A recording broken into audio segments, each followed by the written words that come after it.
We were running all up and down the stairs at that. Chanting. We were chanting. Super Crew. Yeah. Super Crew. Nobody was dancing anymore. Nobody was drinking anymore. Everybody just focused on you guys, on the show. And they turned on the show. They turned off the music. They turned off the music and they turned on the show. What? No one came to our school and was like, hey, it's career day. You can be a b-boy if you'd like. You know, like, no, that wasn't. Everyone would be like, all right, you could do that cool on the side if you want, but, you know. Don't depend on Don't it. depend on it.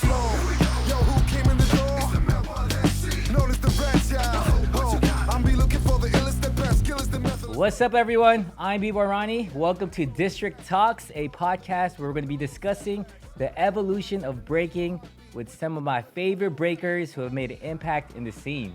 We're bringing you untold stories live from my studio, DISTRCT Arts, here in Las Vegas. Joining me now are some of my crew members who have made a lot of noise in the commercial scene. We've got Ben Stacks, Kid Rainen, and we got Chris, aka Stahyl. So let's talk, guys. We all started in the 1990s. I actually started a crew with my older brother back in 1995, Full Force Crew, and we collaborated with Knucklehead Zo, which Ben started in the mid-90s. So Ben, tell us how you started Knucklehead Zo. Wow, yeah. So it was around 96, just breaking with my friends at the high school. Then some guys from Cali came. One of the guys, Kenny, was part of Knuckleheads in Cali, and it was just same thing, just his boys at his high school. And then he was like, yo, let's do Knuckleheads out here. We wanted to give it our own spin, our Vegas chapter style, so we put in the Zoo. So we became Knucklehead Zo around 1998. 98 is when Knucklehead Zo was established. Full Force started 3 years before that. Chris, you got down a couple of years after we started the crew. What was your introduction to Full Force? Man, my introduction to Full Force was with Lottie Dottie at first. It was the first crew that I was in, a freestyle dance crew, which was actually like lightweight, a little rival crew with Full Force. And then that's how I got to meet them. And I seen Ronnie like breaking, you know what I'm saying? And he was a real dope b-boy, and I showed him my windmills.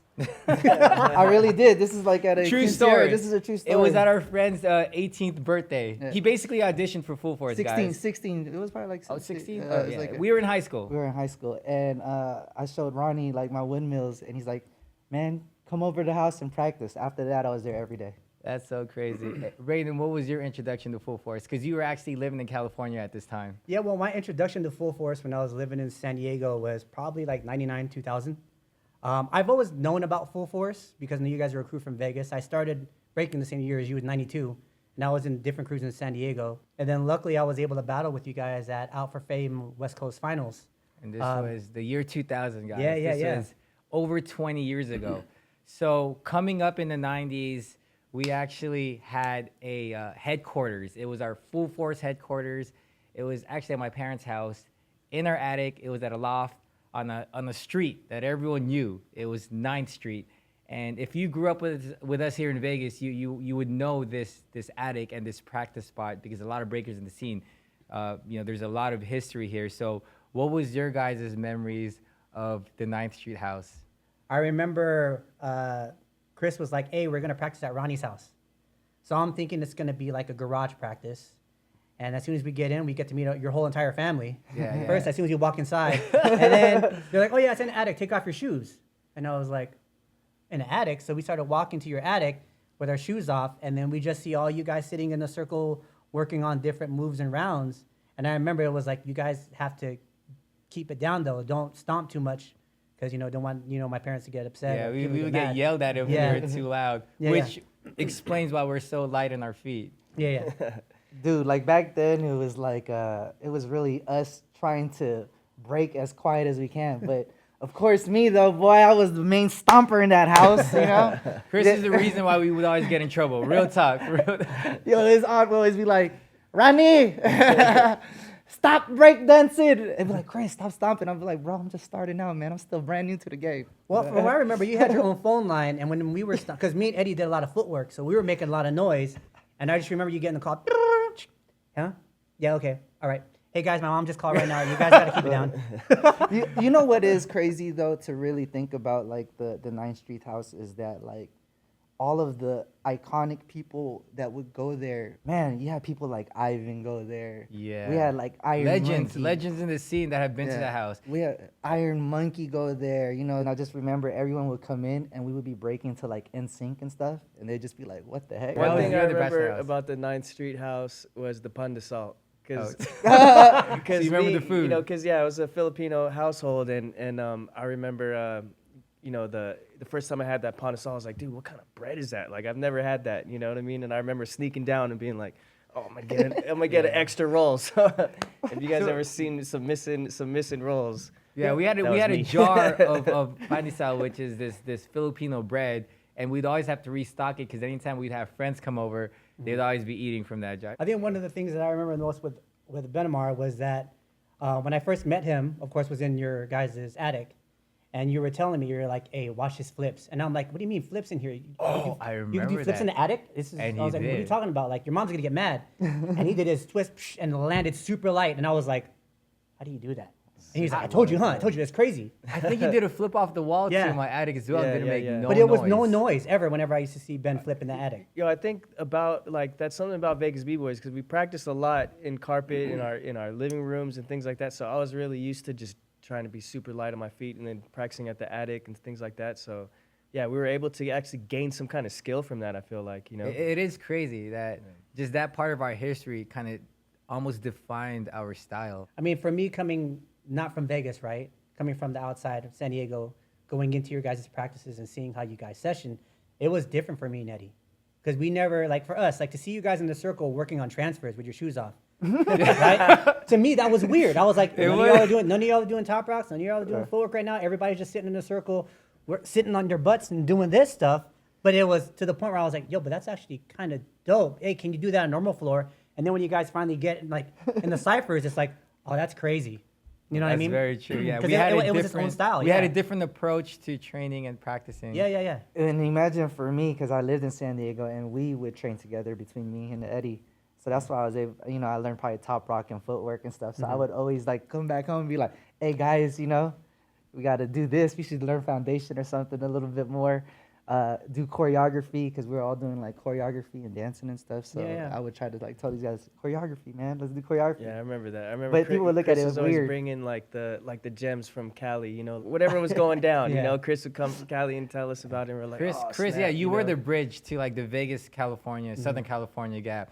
And to give some context, Chris lived in Vegas, but he moved to San Diego after he graduated high school, and that's when he met Rainen, and that's when Rainen started coming to Vegas, and he got introduced to the Vegas scene. So fast forward a couple of years later, we created Super Cr3w. Super Cr3w was a combination of 3 crews. It's a compilation of Full Force, my crew, Ben's crew, Knucklehead Zo, and Jabbawockeez, a crew from Riverside. So how was that creation, and what was the introduction to Super Cr3w, Ben? My earliest recollection of it, of how all went down, was freestyle session 6. I believe we were getting ready to go there, and we were on the chat room. I was on the chat room with like, it was a B-Boy World chat room or something with IQ. Wow. We were talking about how we wanted to like call out the older guys, you know, the guys that we looked up to, you know, like our inspirations, like, and we felt the only way that we could stand a chance was if we teamed up, you know, like got our best guys, because we were kind of representing the youth at that time. We weren't anti-foundation, but we were like kind of like, you know, the ones that's trying to bring in these different moves, you know, and so we had a lot to prove.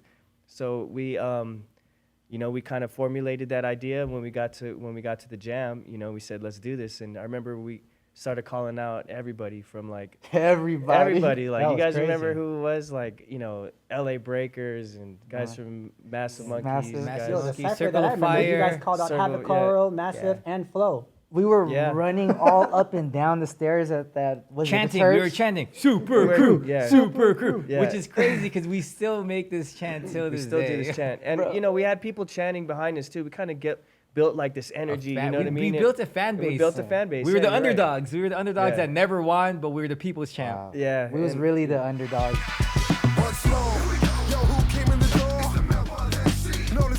All right, so around this time, we were battling a lot, but also Ben and I were part of a group called Culture Shock Las Vegas. So this is when we started picking up choreography.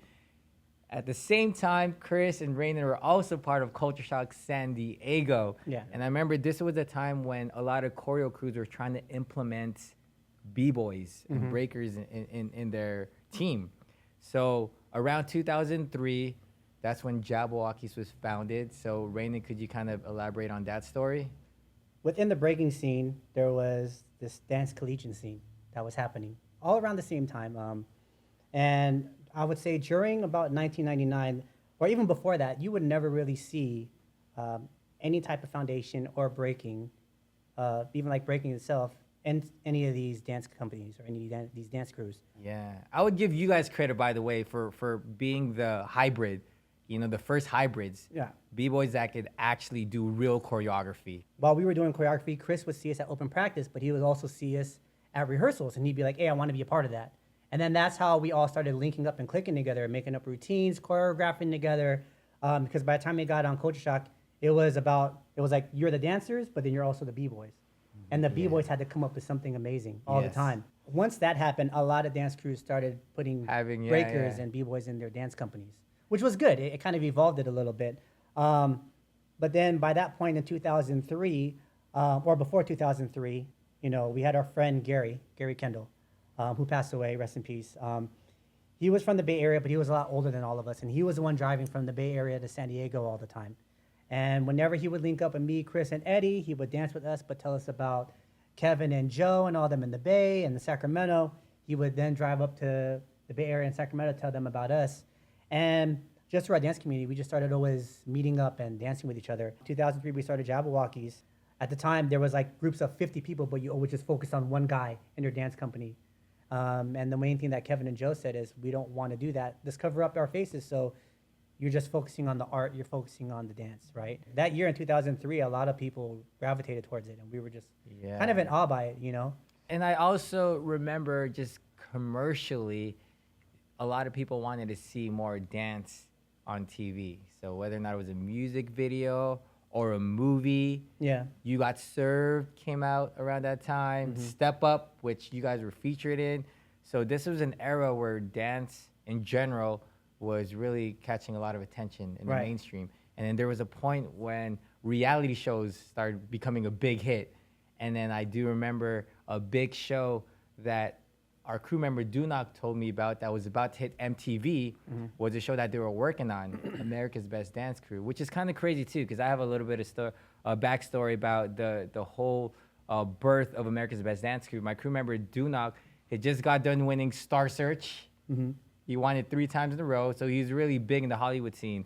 And Michelle McNulty, you guys remember Michelle McNulty? Yeah, she I remember, was a yeah. casting director. She hit up Dunak asking him some advice of, you know, like what we could do. It was like a consultation, like some ideas for this new show that was gonna happen on MTV. And Dunak sent her references, and the reference was Red Bull BC1. Yeah. And I remember that initial first episode of America's Best Dance Crew, it was all Red Bull BC1 clips, which is crazy to me. And even the infrastructure, the stage, the rail cams was pretty much a duplicate of Red Bull BC1, but now on this MTV stage. Right. So fast forward, reality show is big. They picked up this new dance show. Jabbawockeez auditioned for the first season. Could you tell me a little bit about that? Yeah, even backstory before that, we actually did America's Got Talent before that. Yeah. And when we did America's Got Talent, we didn't do so good. You know, but it's also, we weren't very professional in how we were, you know, putting ourselves at that time. And so at that point, none of us really wanted to do any more reality TV. We were like, we're done with this. When we got the offer for America's Best Dance Crew, I remember Michelle McNulty went up to us during one of our showcases in San Diego, sent me her card, said, I know Napoleon Tabitha. I called him Napoleon Tabitha. And I was like, hey, what's up with this show? And they said, you guys need to do it. And at the time, we were like, we don't want to do any more reality TV, though. They were like, no, you guys need to do this show. And so even though we were about to not do it, Gary was the person that was like, we're doing it, I don't care. You know, I don't care what you guys say, we should do this show. So we were already planning on going to the audition, but at this point, Gary was really sick. So he couldn't do the audition with us. So at that point, we were like, all right, well, whether we make it or not, let's just do the audition, see how it goes. You know, and we ended up making it on the show, which was great. Funny thing was, like, Super Crew, you guys also auditioned that first year as well. Yeah, and we didn't make it that year. Yeah, you didn't make it that year, but it was close. From what Napoleon Tablet said, like it was like really close that you guys were gonna make it on. We thought that you guys were gonna make it on. Yeah. You know, when we made it on the show, I just remember it being kind of an issue because still some of the guys didn't want to do it. You know, but at this point, Gary he already had passed, and we were like, dude, just do it for G. Let's just go. Like win or lose, at least we went for him. And you know, the 6 of us that decided to do the show just went on. You know, so I mean, tough months during that time because during that show we went to his funeral and there was a lot of tears and crying. Like I cried on Chris's shoulder a lot, and he cried on mine a lot. And like it was emotional, and that's stuff that people didn't get to see. But I mean, I almost felt like it was God sent too because it was like, you know, his plan for us to not worry about the win, but just do it for him. You know, that was the main goal. We didn't care if we won at that point. It was like, just do it for G, man. You know. Yeah, you know, it is crazy because during that show we were going through like a lot of, you know, ups and downs, and the fact that when we had to like go to the Bay Area and spread his ashes, that was like a cycle in itself, and then come right back, have to rehearse right away and get ready to perform. But there's a lot of ups though too, you know, like there were some things that did was amazing. I mean, we went to go watch Step Up 2 because Step Up 2 happened while we were on the show, and we, you know, got to go watch the movie. And then once we got out the show, it was like, oh my God, we're really in a movie, guys. Yeah. Like, I remember. So fast forward, this show ends up being a big hit. The biggest show on MTV, Jabbawockeez wins, and you guys are on top of the world. And then we find out that they're bringing back season 2 just months after. Right. And this was when I was thinking we should do it. And I remember, Chris, you were co-signing for us. Heck Yeah. I called Ronnie right away. While even during the show, I was just like, Ronnie, do the show, you guys. You guys are gonna blow up. No one's ever seen on TV what Super Crew can do. I remember we were like, yo, bring your A squad. Yeah. Bring the guys that are gonna blow it up. Yeah. And I remember I was, you know, trying to put the team together, and I hit up Ben.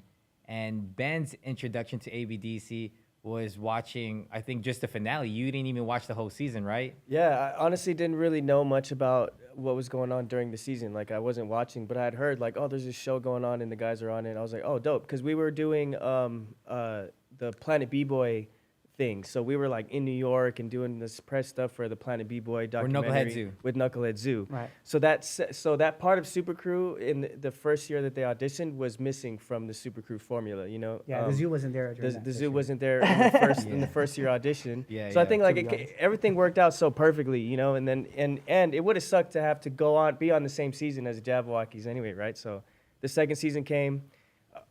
I was in New York and I turned on the TV. Literally, it was already on MTV. It pops on and it's the finale, and I see Chris smiling like, ah, you know, and I see confetti and all this stuff, and I'm like, what the heck? What's going on, you know? And I see like, oh, they just won all this money, you know what I mean? And I'm just like, dude, this looks amazing. And in my mind, I was like, okay, like I already knew, like, okay, this is the next thing. A few days later, yeah, I think you called me or John or somebody, and I remember I was like, all right, it's go time, you know what I mean? Let's do this. So I remember auditioning, but we were all so spread apart that we created this routine, and we probably created a routine in like 1 or 2 days. And the first audition we did was a complete flop. And could you tell us more about that, Ben? And what you can remember? I mean, you know, Yeah, tell us the flop. I mean, you know, to say flop. To be honest. In all I'll just honesty be honest. and To be honest. transparency, it was a little floppy, but you know, dude, we didn't really have, we didn't have time to really put our That's really routine what it was, together. yeah. So we were literally we traveled in. I remember traveling in like a day before or something, and we were rehearsing in John's like apartment. You know what I mean? Our first audition was just sloppy. You know what I mean? And I remember Napoleon was like, you guys need to get it together. Tomorrow's the next day. Get it together because, you know, like there's executives, like you got to impress everybody. Everybody needs to be sold on you guys making it, you know. And We made the second cut, thankfully. Yeah, Because most crews wouldn't if they weren't as, you know, clean. But we got lucky, so we made the second cut. made the second cut, and then we went, dude. Same thing. We went back to that living room, and then we were in, and then we needed more space. So I remember we were Back in the in the lab, parking yeah. garage, you know, for hours in the parking garage So like rehearsing. 4 a.m. Yeah. We were creating a new show from scratch until 4 a.m. But then we were trying to be ourselves, our authentic self. So instead of trying to do choreo, which Jabba was amazing at, we were just like, let's just do a commando freestyle. Yeah. Hit Yeah, our solos and just bang it out. Yeah, we just put all our blow-ups, boom, boom, boom, boom. And we're like, we're just going to make sure that we show everything we want. We want the world to see. And this You know. audition actually lives online, by the way. Yeah, and to be honest, like the whole choreography thing, like me and Ronnie had done Culture Shock, but some of the other guys hadn't really done that. And even at that, like this was a new thing kind of formulating, you know, us becoming this performance group, because we were battlers. That's what we were. So when we switched our mind and said, we're not going to come on here as a performance group. We're going to come on here and we're going to be battlers, and we're going to battle. Every time we're going to be on that stage, we're battling. And that's what made it feel like, okay, now we can do this. You know what I mean? You know, that's what I think that was dope, though, is because first season was heavy choreography. And that's where I thought in my head why you guys would make it is because you guys are going to bring your authentic selves. And no matter what, especially during this time, there wasn't like a lot of original like breaking going on like, Yeah, you there know, wasn't. mainstream commercials. There was a few, you know, and they were just showing the music videos to highlight. But like for you guys to come out as a crew and then just really show them that real underground breaking and b-boying is what I think why you guys was there. You Yeah. guys So going crazy. even while we were in the show, we were still struggling even in the show because, Yeah.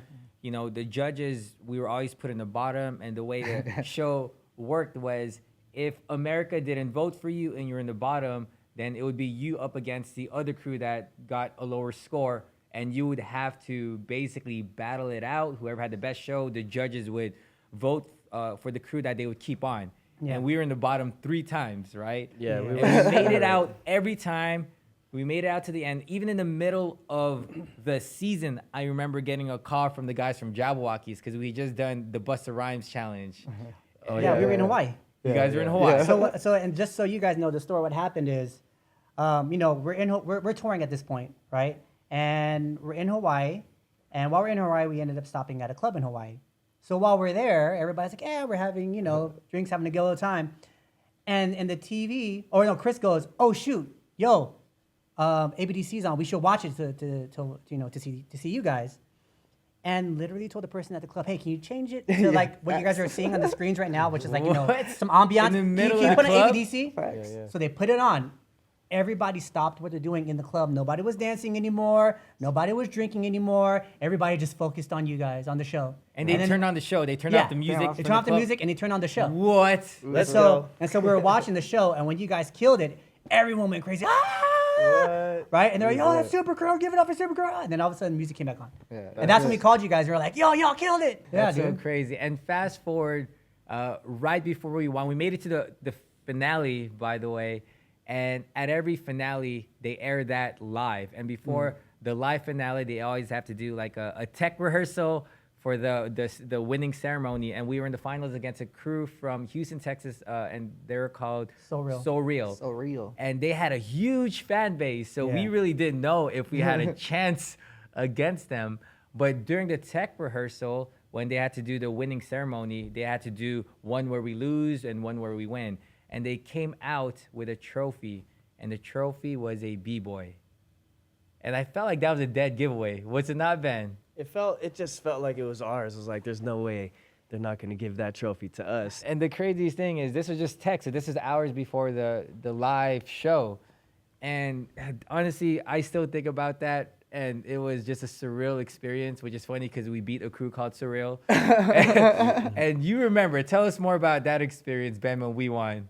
Man, when we won, it was amazing. It was so much work. It was so much sacrifice. You know, we were away from our homes, away from our families. Like, you know, I just had, you know, a son, you know, was very young, you know, just barely a year old. And, you know, if you know anything about reality TV, you know, they want to make sure that you do not spill the beans on what's going on. So they would take our phones after recording. And, man, it was a big sacrifice. So once we got to that finish line, it was it was the best feeling in the world, really. And the crazy thing is, we won this trophy, but in first season, We didn't get a Jabba trophy. didn't get We a didn't get trophy. No, we got FlexiFit hats. Yeah, Jabbawockeez champions. And then, you know when we got that trophy? We That's got it crazy. 5 years later. And this trophy ended up being the official trophy that they gave to every winner. Everybody. on Except for America's us. Got Talent. Except for us.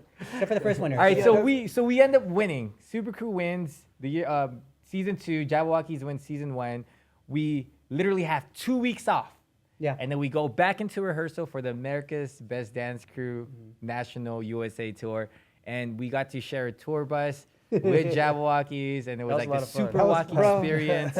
And that was definitely a time. Like, we don't really have to dive into our tour experiences. Just know that it was, That's a whole nother podcast. yeah, that's a more uncensored podcast. But anyway, so I would we like went to on s- oh, tour. my bad, Go ahead. No, I just want to say, man, it's like you got to imagine we're like b-boys, you know. We come up breaking. We don't really get to see a lot of people like tour like us, you know what I'm saying? Especially during this time as a crew. So the fact that you guys battled your way out each time, losing and battling your way Yeah, out yeah. just to win, you know, us coming up first season, like mixing choreography and breaking. I just think it's just a trip, and it's just a blessing, especially for me though too at this time, because it's like, you know, our friends were separate. Like Jabbawockeez, these guys are like my homies from California or in San Diego. I mean, yeah, me and Rainen, it's connected to Full Force. But then these are my Vegas homies. But the fact that even for me, I got to tour with both of these guys as a crew was probably one of the coolest experiences a b-boy can get. You know what I'm saying? And we all just became like some of the closest friends Yeah. after that. Well, I think that tour is where we started to work alongside with each other, and kind of seeing our strengths and using that to our own shows, right? I know for you guys, it was seeing us do our 15-minute show, and you guys are like, "Damn, you guys do 15 minutes and you guys aren't tired yet." And I think the thing that you guys learned from us is just, you know, like telling the story, taking your time with it. You know, I mean, transitions make the biggest impact. You don't have to go from one blow up to blow up to blow up to the next. Take your time. And that's what we were doing in our show, where what we learned from you guys is, like, the blow up moments have to count and you need to do them. Like, even though, like, when you're rehearsing as a dancer and you put a flip in there, sometimes dancers will do it 2 or 3 times and be like, "Oh, take it out, it's fine, it's too hard," right? What we realized from you guys is these moves don't come in like 2 or 3 tries. It comes with fail the first day, failure the second day, almost getting it the third day. I'm getting it now the 4th day. All right, now I got it. You know, and that helped us to know, like, we need these big tricks and they take time. We always focused on memorable moments, right? But sometimes those memorable moments, like what he's saying, is difficult. Like, you might not get it the first time, second time. So there was always this risk factor with Yeah. us in our routines. Like, Yeah. we would go in the tech rehearsal, maybe we would crash out of it. You know what I mean? And literally, you're going on, okay, last time I did it, we crashed. Next time is the show, and you got to hit it. It helped us grow a lot, you know what I mean? And helped us understand that, you know what, if we do hit this, it's going to be memorable. People Yeah. are going to remember it, you know? We had, as Super Crew, we had a lot of moments like that, you know, and that's a great thing. We never really buckled under pressure. We actually would always deliver. Yeah, we because rise that on- was yeah. like I guess it was a curse, but a good thing that every time we would do a tech rehearsal, it never went well. But anytime we would go straight to the live show, we always killed it. And we would Yeah. always surprise ourselves. So after the tour, Jabbawockeez ended up getting offered a residency in Las Vegas. Yeah. And this was 2010, over a decade ago. And I remember this was a big opportunity, and Jabbawockeez ended up asking Super Crew to be a part of it, which was amazing. So could you tell us more about that whole experience, Rainen? Yeah, I mean, so prior to that, we were actually on tour in the Philippines also. And that was the first time that we had to put a 60-minute show together with 6 guys. Right. Which, if you watch that show was crazy. I don't know how we did. Anyway, if you watch it, you will see moments where you could see us gassing out, but it was fun. But the thing was, right when we got back in, we ended up having an audition with MGM at the Luxor, and we ended up landing a 2-week run at the David Copperfield Theater, which was great. But I feel like MGM thought we were just gonna put on like a dance showcase, something small. We wanted to go big, right? So that's when we brought in Napoleon and Tabitha to help us out. We were like, we need big dynamics, and we already know who we vibed with, because when we were on tour, we were all vibing together.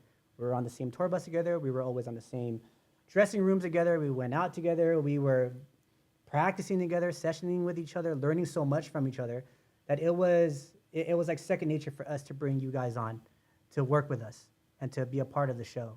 And I think once we brought you guys on, the chemistry of the dynamics with, you know, the dancing and character and moments where we could laugh because everything that we did was just funny at rehearsals. It was, man. You know, we really and- had that dynamic and that and chemistry. it made it easy. It made it easy to put that show together. Although it was stressful. Our first tech rehearsal that we did, remember, guys? I remember that. The day of the show. The day of the yes. show, and I remember our first tech Oh my rehearsal, the day of the gosh. show, it was a disaster. I remember people were like not in time putting on their costumes. People were kind of crying. People were getting hurt. We didn't even finish the tech. We didn't even finish the show during the first tech and then rehearsal. the- It was the scary. red- It was the scary. red carpet Yeah. was skipped, right? Yeah, Yeah. it was It was really bad, and it got to the point where I remember we had a red carpet that we were supposed to do. We skipped the red carpet because we all said, nope, we got to make these changes now. The show starts in an hour. Let's fix it now, and we got to kill it. And so we made all the little changes that we could do. And I remember us sitting in a corner, and we prayed about it. We're like, we got to kill it, man. Like, now we have everybody out Yeah, there. honestly, it was the prayer that comforted me. So I remember after that prayer, we did that first performance. And it was And amazing. it almost felt flawless. Yeah. yeah. Standing ovation. It was a flawless It show was for the sure. craziest experience, or the craziest contrast, knowing that just a couple of hours later, we weren't comfortable, and then once we were on stage, it just shows how much experience we've developed throughout the years, and just the confidence we had in one another. Well, I and the have that trust show that on we had video. in one another. I have that show on video. And when I remember rewatching it, I rewatched it with some of the younger guys. And they were like, man, your guys' energy was crazy in this show. And I go, yeah, because we felt the pressure that day. Felt the pressure. And, You you know? know, just listening to, you know, hearing this all back, you know, it's crazy how, you know, we had that experience of like this, you know, it almost, you know, would have been a bad show because our tech was bad and it was a disaster. And then it came out, you know, came out great. It's like, it's almost that pressure and that that expectation that we hold for ourselves, you know what I mean?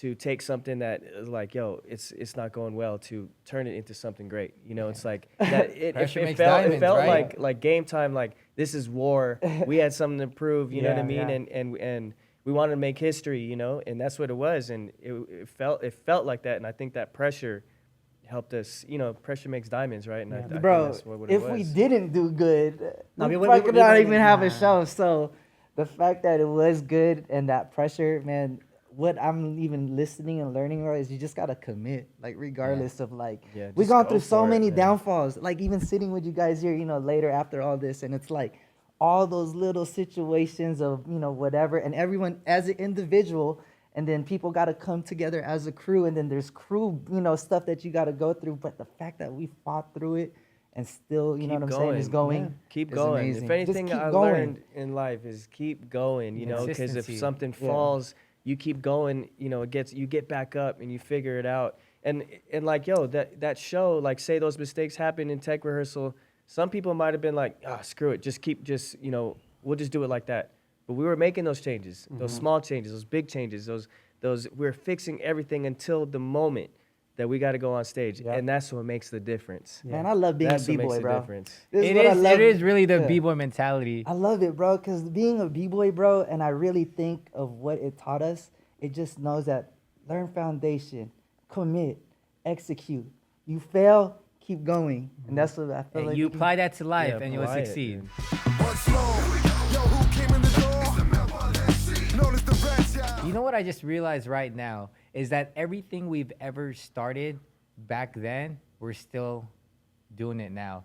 From the show to the studio to all of our crews, and you know we've grown a lot. You know we've come from being b-boys to b-men, now b-dads. So now we're all fathers. We're all family. Who's the daddy? men. No. We all daddies. I'm Yeah, baby let's daddy. let's talk more about that. Let's talk more about, you know, us growing up from, you know, the 90s and breaking and now being family men. I had little B when I was 23. I remember that's when I was going to Battle of the Year. You know, still it was just the beginning, you know, of just trying to get out in the scene.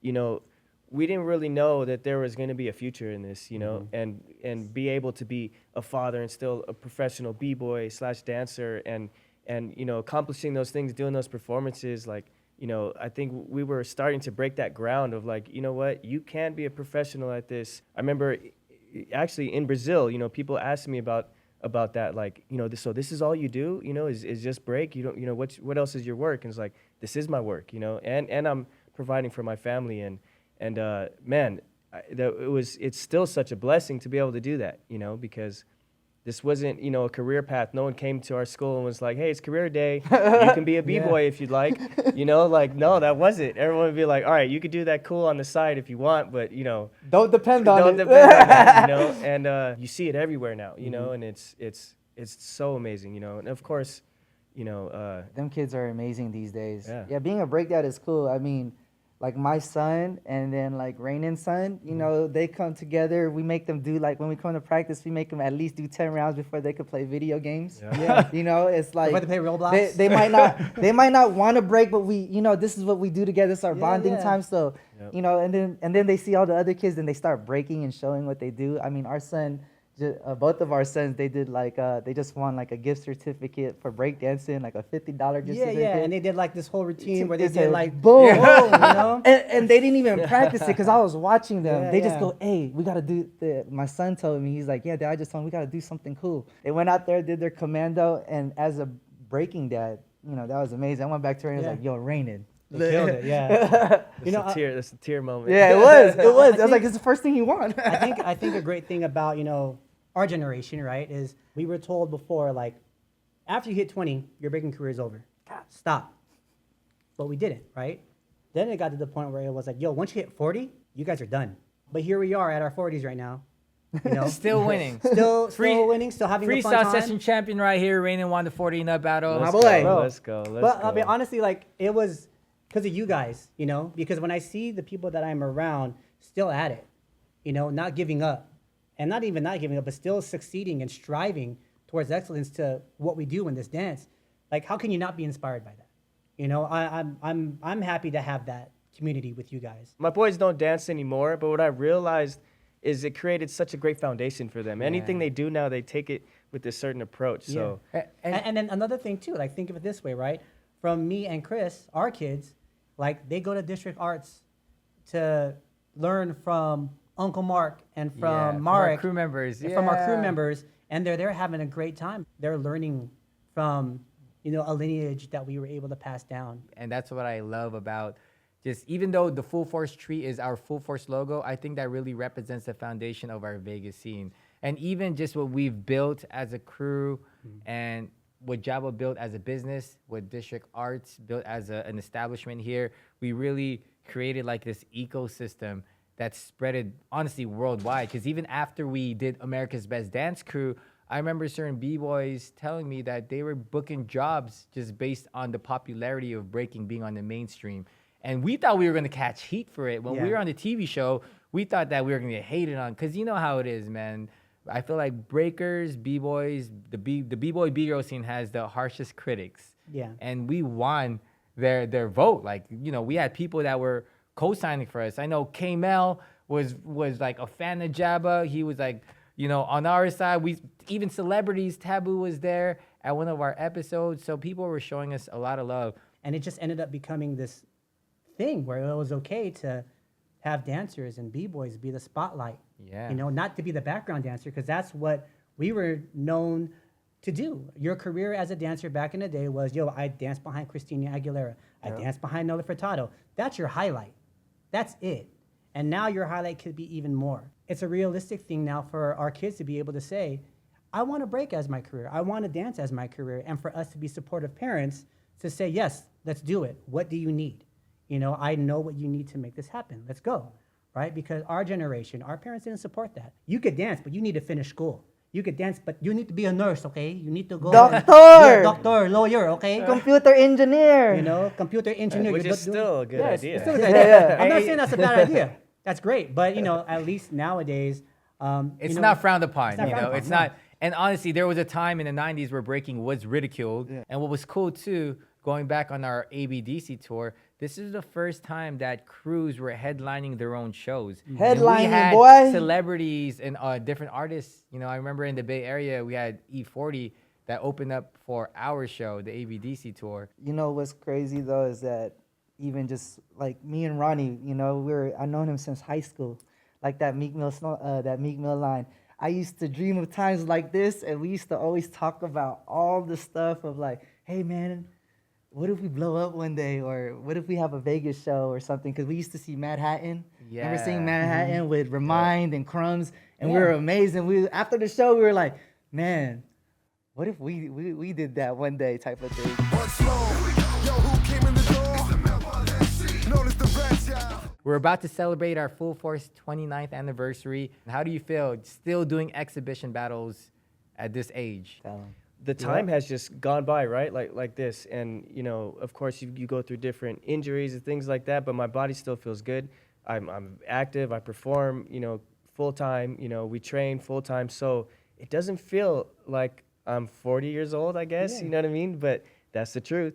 Our mentors back then, or our OGs, our elders, would tell us that there is a shelf life for what we're doing. And we're actually showing and proving to the world that we're pushing the envelope, and there really is no time to quit. We could still do this for a long time, just as long as we're smart about, you know, maintaining. I think it's about maintenance, because it's hard to get back into it if you stop. You know, and there's like new obstacles. You know what I mean? Like, it's funny, like, you know, we'll have the conversations change, right? Before it's like, oh, you know, I twisted my knee.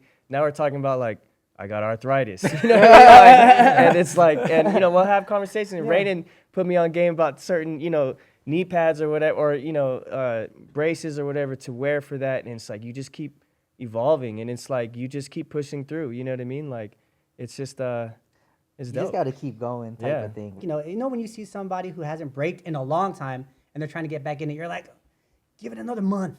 You know, give it another 2 months, right? But whenever I see like practicing with Ben, I'm like, he's still there. He can still hit all of his stuff, if not even better and more composed, and how he's doing his moves. Like, Ben is also a student. When I'm practicing with him, he's asking me and even all the younger guys, yo, what do you think about that? What could I do to improve on that? You know? Yeah, I love learning from the younger guys, you know, because I feel like a lot of magic happens when you're young, you know, the creativity and like, dude, most of my moves happened in the first 5 years of my breaking. You know, a lot of moves were created in Ronnie's basement, you know what I mean? Or attic, you know? So, you know, it goes to show that that young energy, there's so much to pull from that too. So I'm always learning from the young guys.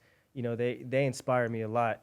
Breaking is at a crazy level right now. Who saw that video of that little kid doing one-arm air flares and started crying because he didn't hit 5 of them? The determination, bro. Determination That's is I scolded him, you know what I'm saying? If you see my Instagram scale, I scolded him. I was like, man, I remember get these 20 air flares. I remember before in our era it was, yo, if you don't got flare 90. I know, it's a whole I was just trying to get windmills.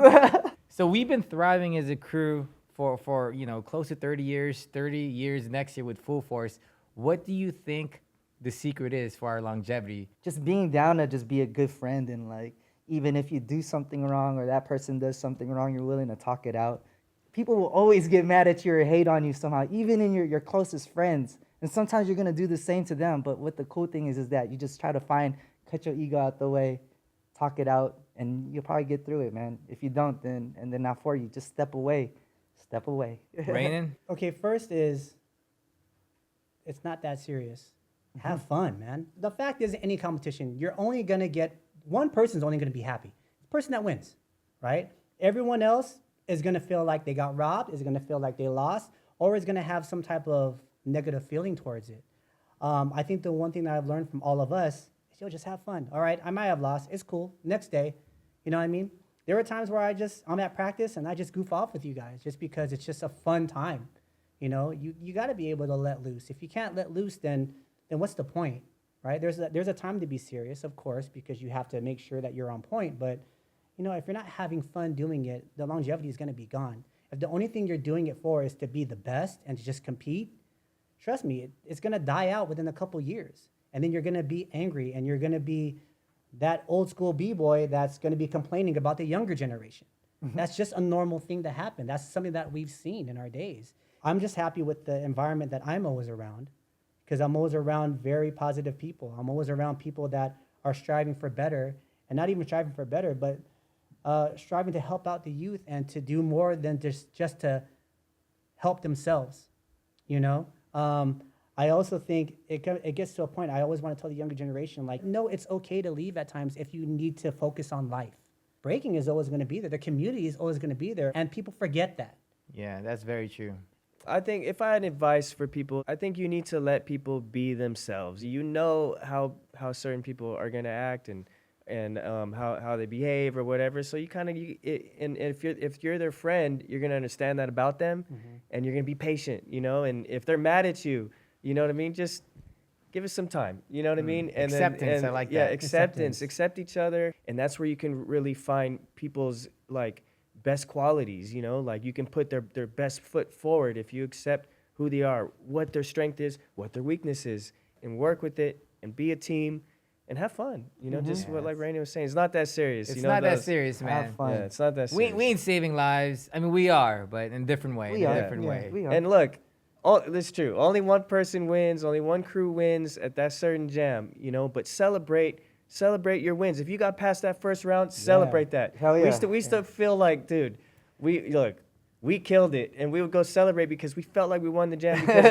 because we stuck a freeze or we blew it up or we said we like, you know, burnt this one guy or whatever it is. Find your small wins, enjoy that, you know what I mean? Celebrate it, and then go back in the gym and work hard, you know, because It's so funny because in this generation, even though you don't win, you win when you get a highlight on like social media. Like, oh, we got more views. Hey, bro.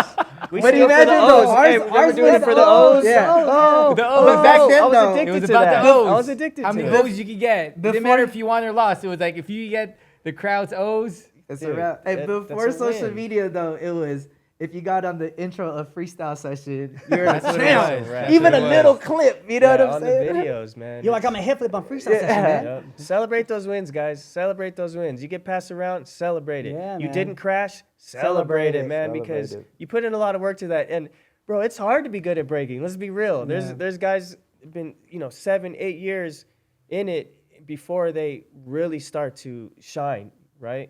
And I've known guys, even guys in my crew that the first 10 years they were kind of the guy in the back, and then when they hit 15 years, they start killing it, and they're the ones in front shining. Yeah. So don't sleep on yourself.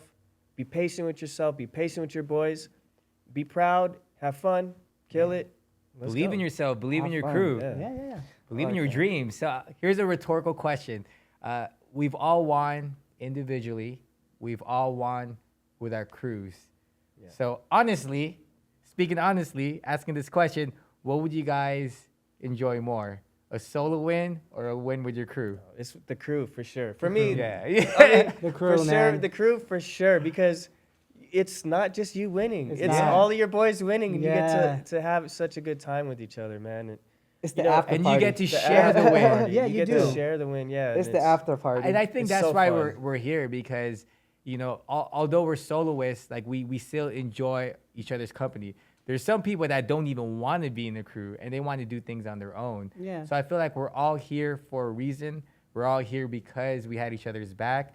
And as a crew, we've really accomplished something that no crew has ever accomplished. We still have our legacy here in Las Vegas. And I'm so grateful for you guys being in my life. And Hey. thank y'all Thank you. for joining this Of podcast. course, man. It was Let's fun. go. We got through it, guys. We got Let's through go. it, man. Made it. Good job, Ronnie. Thank you guys for tuning in to District Talks. Hey.